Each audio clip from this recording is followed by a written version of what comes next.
জান্নাতীরা যখন জান্নাতে যাবে ফেরেশতারা ডেকে বলবে ইয়া আহলাল জান্নাতি ইন্না লাকুম আন তাসিহু ফালা তাসকামু আবাদা। জান্নাতীরা চিরকাল সুস্থ থাকবা, অসুস্থ হবা না। জান্নাতের কমন একটা ফিচার হচ্ছে জান্নাতে there will be no sickness in paradise। জান্নাতে কোনো অসুস্থতা থাকবে না, চিরসুস্থ।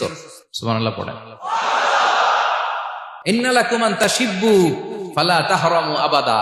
তোমরা শাবাব থাকবা, বুড়া হবা না। জান্নাত হবে অ্যান্টি এইজিং। জান্নাতে বয়স বাড়বে না কারো, চিরযৌবনা, চিরযুবক। বিষ্ণু ইসলাম বলেন জান্নাতে যারা যাবে শুভ্র দাড়িবিহীন, প্রত্যেকে হবে 33 বছর বয়সের। ওয়া ইন্না লাকুম আন তাহিয়াউ ফালা তামুতু আবাদা। চিরকাল বেঁচে থাকবা, মরবা না। এবং সেদিন জান্নাতে মৃত্যু দেয়া হবে, মৃত্যু দেয়া হবে। ইউতাল মাউতু বিকাবশিন আমলাহ। একটা ছাগলের আকৃতিতে মৃত্যুকে আনা হবে। ফায়ুযবাহুল মাউত, মৃত্যুকে জবাই দেয়া হবে।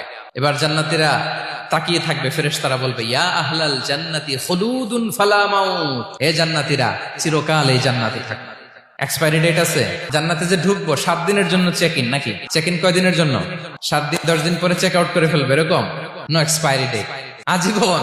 একবার এন্ট্রি পেলে বের হওয়ার টেনশন নাই। আল্লাহু আকবার।